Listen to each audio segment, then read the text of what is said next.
지중전설로. 자, 지중전설로는 뭐냐? 우리가 땅으로 가는 전설로를 이제 지중전설로라고 합니다. 그러면 공중으로 가는 애를 뭐라 하죠? 그렇죠. 가공전선로라고 하죠. 그래서 땅으로 가는 전설로 뭐 특징이 있고 방식이 있어요. 아시겠죠? 특징하고 방식. 그래서 자, 그러려면 이제 기본적으로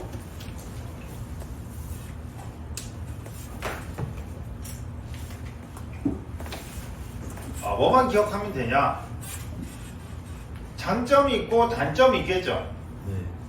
이제 뭐 실기도 그들은 연기돼서 이제 기억을 해주시면 됩니다. 일단 기본적으로 이제 그냥 생각을 해봐요. 뭐 이거 보지 말고 저기 땅에다가 선을 연결한다. 그럼 장점으로는 뭐가 있겠죠? 장점.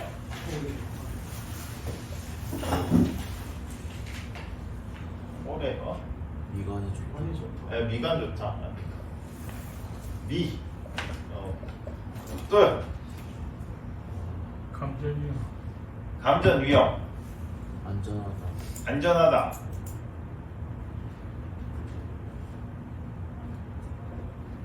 끝. 미관이 좋다. 안전하다.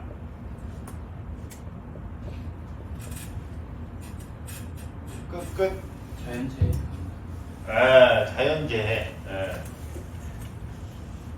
외부 환경에 대한 영향이 없다.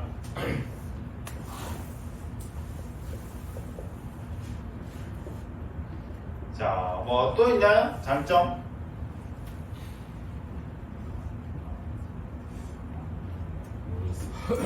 이 정도?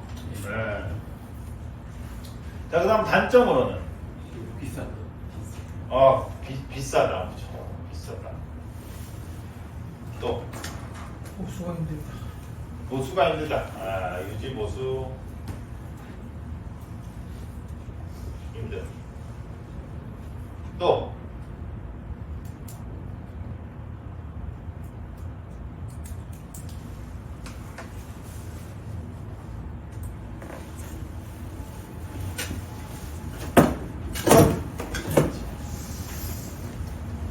뭐 끝해도 돼요? 아무튼 이거 말씀하시게서 하셔도 되고. 책으로 읽는 거는 뭐 이거 하는 거는 큰 의미가 없어요. 결국 이제 여러분들 머릿속에 나와서 써야 될 거 아니에요. 필기할 때는 그냥 보면 답이고. 그러면 여기서 이제 여러분들 쓴 것 중에서 솔직히 말하면 이렇게 얘기하는 건 일반인도 다 얘기할 수 있습니다. 아시겠죠? 일반인들도 예쁘다, 뭔가 땅에 안전할 것 같다, 비쌀 것 같은데 뭐 관리하기 힘들 것 같은데 다 얘기할 수 있어요. 그렇겠죠? 이제 요것도 뭐 틀린 말은 아니죠. 틀린 말은 아닌데 우리가 이제 생각해야 될 건 정기적으로도 생각을 해봐야 된다. 정기적으로. 여기서는 뭐 정기적인 건 딱히 없죠? 그걸 이제 한번 물어보고 싶어요. 그래서 자, 이것도 당연히 중요한데 여러분들 이제 한 발 더 나아가서 뭐 정기적인 부분도 써야 돼요. 아시겠죠? 또 여기는 이제 외부적인 거고, 그러면 정기적인 부분으로 생각을 할 때는 우리 지중전설로의 가장 큰 특징이 있어. 그게 뭐냐?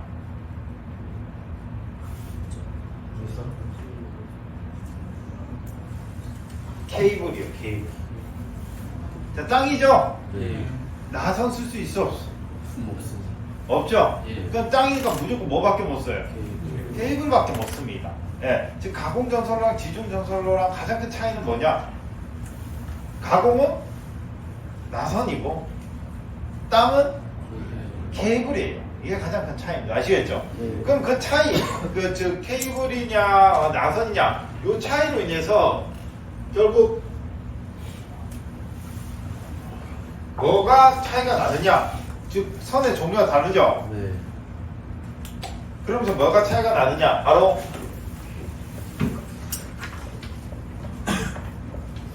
케이블 같은 경우에는 전선이 있으면 그 주위를 뭐가 싸고 있나요? 절연체가 싸고 있죠? 오케이? 지금 절연체 하면은 우리가 저기 선로 정수에서 딱 생각해내야 될 게 딱 하나 있지, 뭐죠? C. 오케이? 그렇죠. 우리가 그 제지 정규용량 배웠을 때는 그 C가 어디에? 공기에 축적됐잖아. 예. 그렇죠. 그러면 지금 케이블 같은 경우는 케이블 외피는 무조건 접지를 해요. 오케이? 그럼 전선이 있고 원래는 가공은 공기가 있고 대지가 있었잖아. 케이블은 뭐야? 전선이 있고 절연물이 있고 대지가 있잖아. 이해가 가시죠? 그럼 이 C가 절연물이 높을까 공기가 높을까? 당연히 절연물이 높겠죠? 예. 오케이. 그래서 중요하게 생각해. 케이블은 기본적으로 뭐가 크다? CC. C가 크다. 요거를 기억해 두는 게 제일 중요해요. 아시겠죠? 네. 자, 우리 앞에서 이제 뭐 LC 뭐 이런 거 하나 했잖아. 네. 뭐였죠? 하나가? LCG. 복도체, 다도체. 뭐가 크다고?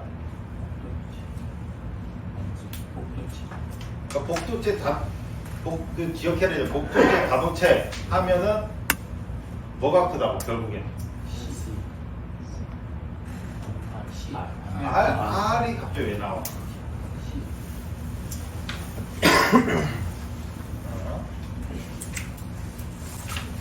복도체, 다도체 하죠? 예. 뭐가 크다고? C. C가 크다고. 그러니까 뭐가 감소한다고 하면 L이 감소한다를 기억해도 되고 C가 커진다를 기억을 해도 되고.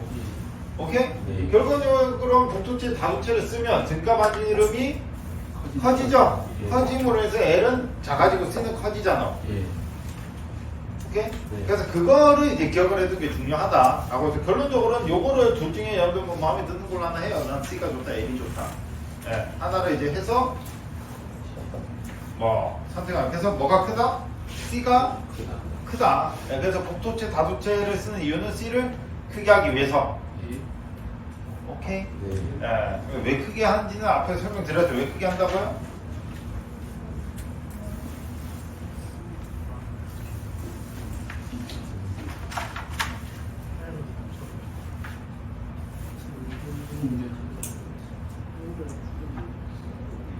그러니까 이게 지금 말씀하신 건 다 결과고, 예. L이 감소, 요거는 이제 바로 그러니까, 기억을 하는 데 있어가지고, 뭐는 뭐다라고 딱 정해버리면은, 계속 뭐가 계속 추가가 돼요. 그럼 얘도 얘고, 쟤도 쟤고, 얘 터져버린다고. 그러니까 더 큰 개념으로 여러분 딱딱 박아두는 게 더 좋아요. 이해가 가시죠? 결국 우리가 쓰는 부하는 결국 뭐다? L이다. 네. 그쵸? 예. 오케이? 예. L이 크다 하면은 결국에는 전압 강화도 그렇고 손실도 그렇고 뭐 다 됐든 뭐 결론적으로 뭐가 커지냐 이 X가 커지는 거죠. 예. 오케이? 예. X가 커지니까 전압 강화도 커지고 강화도 커지고 그만큼 손실도 커질 거고. 오케이? 그러니까 요 XL을 줄이려면 뭐가 커져야 돼요? XC. 그치? XC가 커져야 되는 거야, XC가. 이해가 가시죠? 예. 오케이. 그래서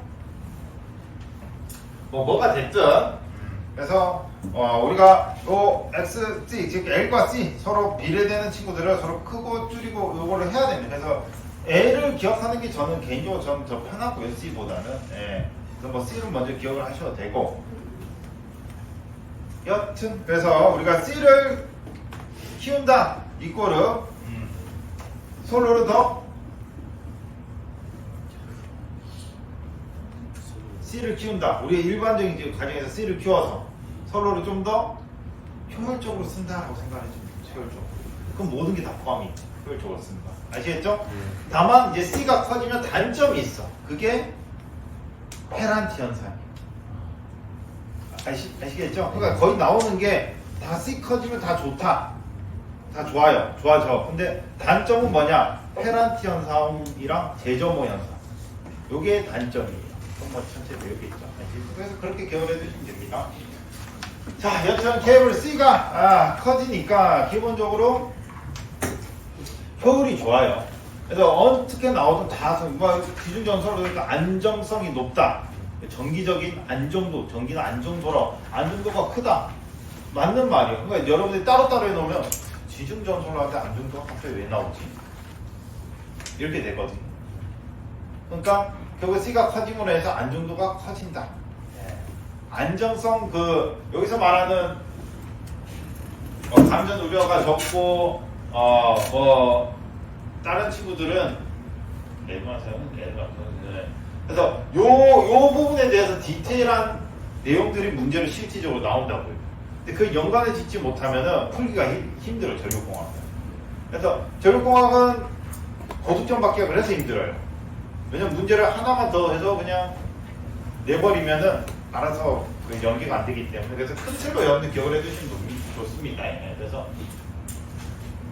결국 지중전선로는 케이블을 쓰기 때문에 C가 크다. 요거를 기억을 해두셔야 돼요. 아시겠죠? 네. 자, 그래서 이제 하나씩 보시면 뭐 도시 미관이 좋다, 기상 조건에 영향이 적다, 그 다음 전선로 통과지의 확보가 용이하다, 감전 우려가 적다, 수용 밀도 한정의 높은 지역에 공급이 가능하다. 이렇게 돼 있는데 여기 보면 이제 통신선에 대한 유도장애가 적다라고 돼 있죠. 즉 통신선이 우리 가공전선 같은 경우에는 뭐냐, 전력선 지나가고 밑에 통신선 지나가죠. 그러면 이 C라는 친구랑 L이라는 친구에 의해서 유도 현상이라는 게 일어나요. 유도 현상. 유도 현상이라는 게 일어나는데 케이블 같은 경우는 뭐예요? 차폐선도 같이 들어가기 때문에 유도 현상이 없어요. 아시겠죠? 없기 때문에 가공전선로보다 훨씬 좋죠. 근데 그만큼 비싸니까. 자, 아시겠죠? 그래서 우리 저기 케이블 같은 경우에는 넣는 순서도 정해져 있어요. 다. 그냥 뭐 내가 넣고 싶다 해서 1, 2, 3 뉴트럴, 아니 나 2, 3, 1 이렇게 넣으면은 조져. 쉽게 말하면 큰일 나요. 계속 누설이 떠. 실제로 누설 뜨지 않죠. 왜? 이 유도 현상 때문에. 그래서 1, 2, 3를 넣어야 된다 하면 선으로 1, 2, 3에서 딱 각이 정해져 있어요. 그건 뭐 공사 시방서에 다 적혀 있습니다. 그렇게 넣어라. 6가닥 넣으면 이렇게 넣어라 라고 정해져 있어요. 그렇게 안 넣으면 계속 뉴트럴 단위나 통신선에서 유도장애가 발생해요. 아시겠죠? 그거는 이제 넣으면 돼요. 그래서 만약에 그 넣으라는 대로 하면은 딱히 자기들끼리 상체가 돼서 유도장애가 발생하지 않아요. 이론적이긴 하지만 거의 발생은 안 합니다. 자, 여튼 그래서 유도장애가 적어요. 그 다음 무한상 제한 조건으로 가공전선을 할 수 없는 경우, 이런 경우도 당연히 많이들 쓰고 있죠. 그 다음 공사비가 비싸고 고장 발견 및 보수가 어렵고, 또 요즘에 이제 대두되는 거는 민원 발생이에요. 민원 발생.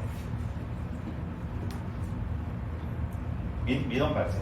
내 집 앞에 전력선이 지나간다. 좋습니다. 아무도 그렇게 안 하겠죠. 그래서 그 민원 발생이 가장 큰 문제죠. 그래서 그래서 지금 이제 저기 지중화를 다 시키고 있죠. 대도시 같은 경우에는 지중화를 다 시키고 있고, 근데 이제 지중화하기가 어려운 데가 되게 이제 지하철이 이미 있는 곳, 그리고 인구 밀도가 이제 높은 지역, 그러니까 사람 거주 지역들 있죠. 그런 데는 하기가 힘들어요. 차라리 아파트나 이런 데는 처음 지을 때부터 지중을 들어오잖아. 그렇죠? 근데 사람들이 사는 이게 빌라나 이런 데는 지중을 못 해요. 왜 못 하겠어? 비싸서? 방금 얘기해 줬잖아. 허락을 안 해준다니까. 그 땅이 내 땅이 아니잖아요. 나라 땅이 아니잖아. 개인 땅이죠. 근데 그걸 지중화로 할게요. 오라이. 아무도 안 한다고. 그래서 전봇대나 이런 거는 되게 이제 인구 밀도가 좀 적은 데라든가 아니면 이제 주택 지역 가면은 전봇대나 이런 거 아직 많아요. 그렇죠? 근데 이제 반면에 뭐 저기 강남역이라든가 서면역이라든가 되게 그런 밀집 지역이 있죠. 빌딩 있고 이런데, 그런 데 같은 경우에 다 지중 다 돼 있지. 다 돼 있지. 그래서 여러분들 사시고 이렇게 한 데를 한번 쭉 둘러보면은 대충 그게 보일 겁니다. 그리고 이제 새로 지은 데 있죠. 우리 부산으로 치면 이제 신도시가 어디죠? 가장 최근에 신도시가? 정관. 아니 양산은 조금, 양산은 못 포함시키면, 여기 양산은 근데 가보질 않았을 거 아니에요. 가보셨나요? 정관도 이제 지금 사람 많고, 그다음 이제 그 전에 이제 명지라든가 그런 아예 허가벌판에다가 계획된 도시들 있죠. 그런 데 가보면 전봇대가 하나도 없어. 하나도 없어. 그러니까 요즘 지어진 그런 신도시는 하나도 없어. 왜? 없을 때 이미 다 깔아버리거든. 그래서 가보면은 전봇대가 하나도 없어요. 근데 이제 여기는 바로 나가면 바로 있죠. 바로 있죠. 그런 차이가 있어요. 그래서 요즘은 이제 깔 때 처음에 다 깝니다. 그래서 그걸 통해서 이제 보면 이제 지중동선을 까는 방식이 있어요. 그래서 크게 아니라 세 종류 있어요. 세 종류. 직매식 있고 그 다음 관로식, 그 다음 암거식, 전력구식이라고도 하는 이 세 종류가 있습니다. 1번, 2번, 3번. 그래서 뭔지만 이제 여러분들이 이미지만 기억을 하시면 돼요. 직매식 같은 경우에는 뭐겠어요? 그냥 말 그대로 땅 파! 전선 넣어! 닫아! 끝이에요. 오케이? 땅을 파요. 전선 깔아요. 덮어요. 끝이요. 그래서 우리 학교 앞에 보면은 다 직매식이지. 케이블이 밑으로 들어가지 않나요? 학교 앞에나? 바로 빌딩이나 아파트 바로 들어가잖아요. 그게 직매식. 예. 이해가시죠? 그래서 주로 이제 짧은 거리 있죠, 짧은 거리들. 그런 데는 다 이제 직매식을 하는 거죠. 아니면 이제 뭐,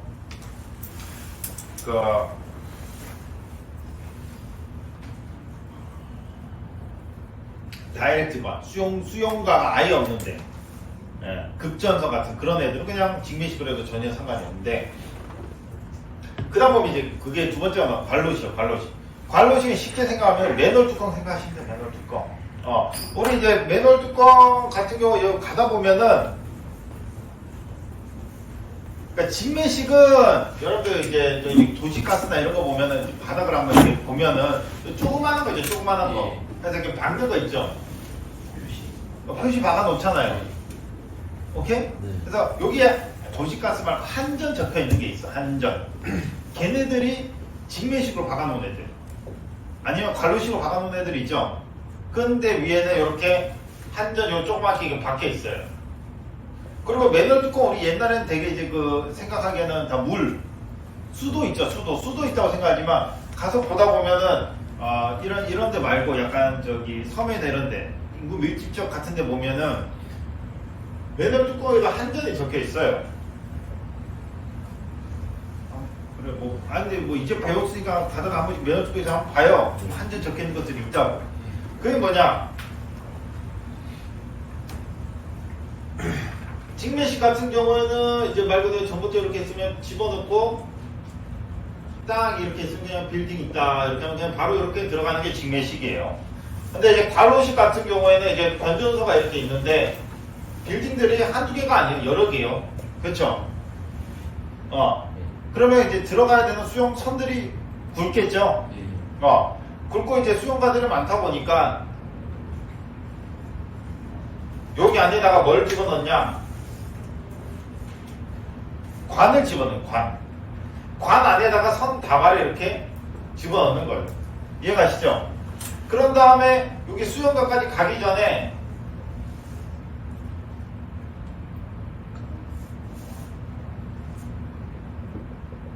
안전 맨홀 뚜껑 안에다가 이런 구덩이를 만들어 놓는 거죠. 그런 다음에 이 안에 사람이 이렇게 들어갈 수 있게. 왜 우리 차 이렇게 가다 보면 갑자기 한전 차들이 길 막아놓고 사람들 안에 들어가면 혹시 본 적 있어요?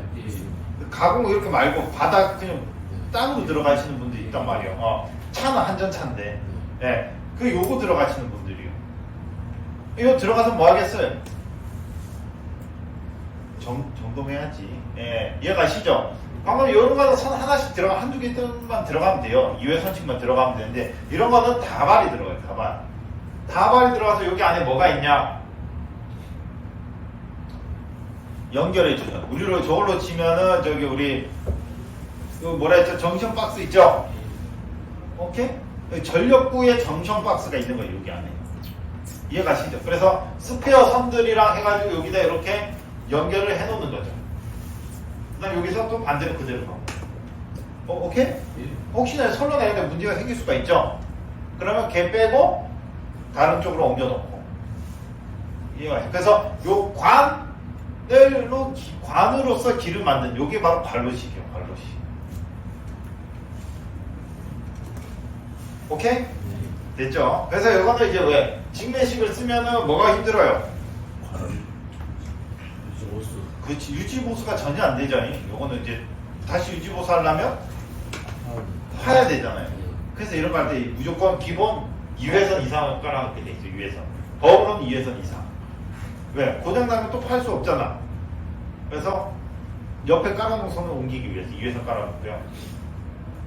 관로식 같은 경우에는 이 유지보수가 힘드니까, 그렇다고 해서 전부 다를 하기 힘드니까 어떻게 중간중간에 이런 커넥터를 하는 거예요. 그래서 여기서 문제 생겼다 라고 하면 뭐 하면 돼요? 처음에는 이렇게 다른 예비선으로 연결하면 되죠. 그러다 예비선이 다 떨어졌어. 그러면 여기서 선 끊고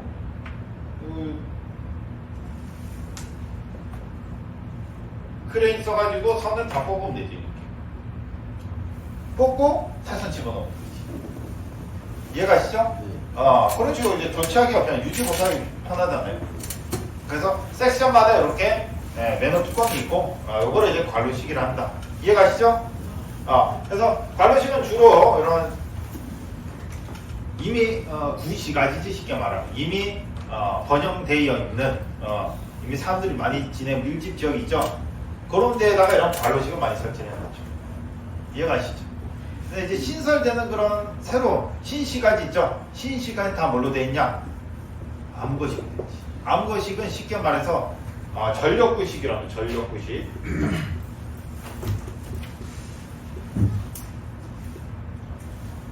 쉽게 말해서 그냥 터널입니다. 터널. 사람이 지나다닐 수도 있어. 그래서 터널이 여기 뭐 사람이 요만해요. 오케이? 그런 다음에 이렇게 선반들이 있죠. 너는 전력, 너는 수도, 너는 가스, 너는 통신, 이런 식으로. 이해가시죠? 즉 새로운 시가지를 만들 때 우리 인프라 건설이라고 하는 그 친구들이 전부 다 한 터널 안에서 쭉 가는 거죠. 이해가시죠? 그게 바로 암거식 전력구식이고, 그럼 요 안에 들어가면 다 있는 거죠. 쉽게 말해서. 그럼 유지보수도 사람이 그냥 들어간다니까. 걸어갈 수가 있어요. 그래서 쉽게 할 수가 있고. 장점이 많은데 요거는 이제 미리 건물이나 이런 데 지어져 있는 데다가 이거는 공사를 할 수가 없죠. 이해가시죠? 이거 공사를 할 수가. 그래서 맨 땅에다가 먼저 깔아두고, 깔아두고 난 다음에 그 다음 이제 그 인프라, 아파트나 주택 이런 걸 연결하는 거죠. 아시겠죠? 그래서 우리 뭐 신도시나 이런 데 개발한다면 제일 먼저 어디서 알아요? 어디로 이제 뭐 신도시 개발하겠다. 당연히 이제 LH가 제일 먼저 압니다. 부지를 선정해야 되잖아. 부지를. 그런 다음에 이제 두 번째로 아는 곳이 이 한전이라든가 수도라든가 가스, 여기가 이제 두 번째로. 그 중에서도 이제 우선순위를 주면 이제 전기. 전기가 빨리 압니다. 인프라 건설하는 데 있어. 근데 이미 뉴스 많이 보셨잖아요. 그 LH 해가지고 이제 잡혀 들어갔잖아요. 어떻게 알고? 어떻게 알고 했겠어? 먼저 아니까 당연히.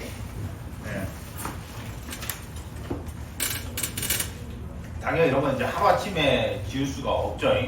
오래 걸립니다. 그래서 뭐 자, 그 다음 이제 보시면 이제 지중조서로 이제 시설 원칙 돼 있는데, 요 친구들 같은 경우에는 되게 이제 어디냐, 설비에서 많이 나오고요. 설비에서 많이 나오고, 직매식은 이제 1m 이상, 뭐 거의 지금 1m 이상은 원래는 뭐 영향 받지 않는 0.6, 일반에 1m.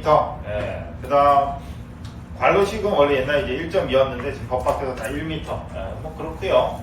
관로식 같은 경우에 가스 발산 통풍 장치 시설할 건 크면은 그렇다는 거고, 뭐 한번 읽어보세요. 전력공학에서 그렇게 잘 나오지는 않습니다. 나온다면 거의 1m 여기 이제 많이 나오고요. 자, 그다음 이제 케이블의 배열 보수 보면 이제 선로 측정해서 유전체 역률 측정이라든지 이제 여기서 많이 본 거죠? 뭐였죠?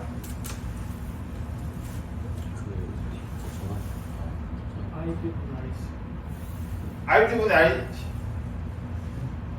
ID분의 IC였던 손실각 날지 안 날지 모르겠어. 여튼 예, 그래서 예, 그 케이블 같은 경우는 저걸로 검사를 한다 했죠. 그래서 절연체가 열화가 된 케이블, 즉 열화가 됐다는 건 무슨 뜻일까요?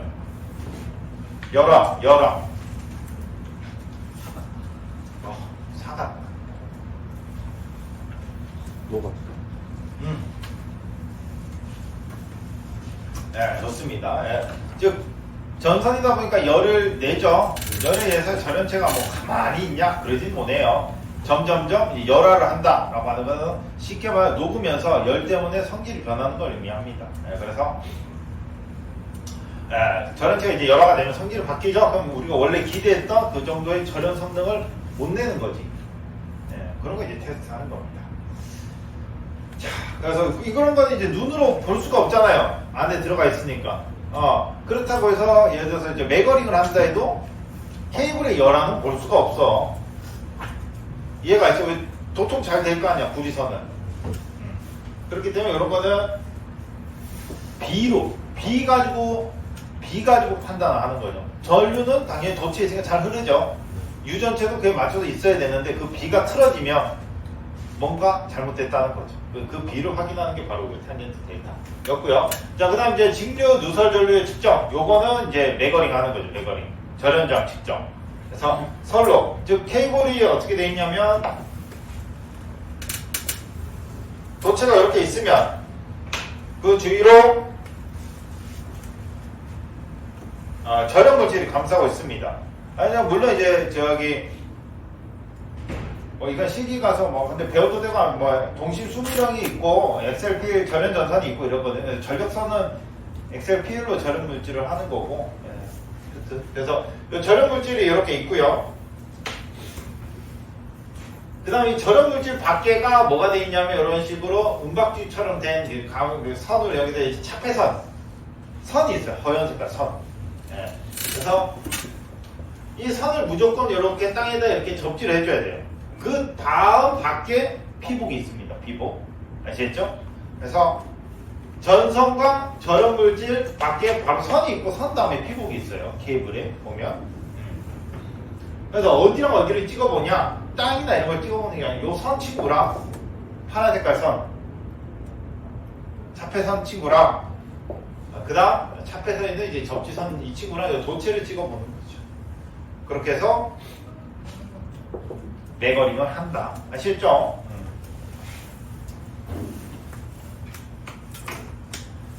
자, 그 다음 이제 고정법 탄지에서 머레이 루프법, 펄스 레이더법, 정정 용량법, 수색 코일법이 있습니다.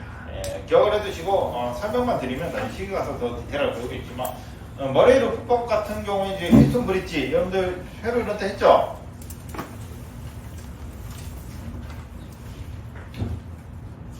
평행회로 크로스로 곱하면 같다. 이렇게 얘기하면 알더라고. 그걸 많이 했죠. 크로스로 곱하면 같다. 그렇죠. 그래서 그러니까 이제 실기 가서 할 겁니다. 선로가 이렇게 있으면 여기가 고장이 났죠. 그럼 여기다가 이렇게 저항값도 이렇게 측정하는 거죠. 그럼 선로니까 이 선로 자체에도 저항이 있겠죠. 이 선로 대 이 선로의 저항. 이 값을 이제 조정하는 거지. 가변 저항으로. 그럼 이제 우리 여러분들이 아는 요게 성립이 되죠. 요거는 요 값은 이제 길이에 따라서 저항이 바뀌겠죠. 그러면 우리가 이 값을 가지고 요 저항 값을 조정한다. 올리고 내리고를. 이해가시죠? 그럼 요 선로의 길이가 나와. 왜? 우리는 선로 길이당 1m당 저항 값을 알죠? 그거는 이제 만드는 제조사에다 물어보면 알려줘요. 아니면 내가 찍어봐도 되고. 그렇게 해서 아는 게 바로 머레이 루프법, 피스톤 브릿지법이고요. 평행회로 원리를 이용한 겁니다. 아시겠죠?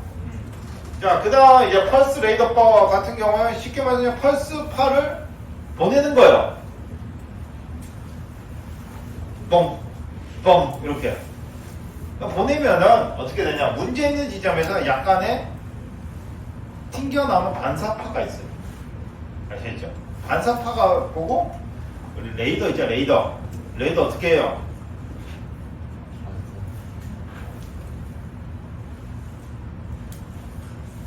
레이더 다들 아시죠? 네.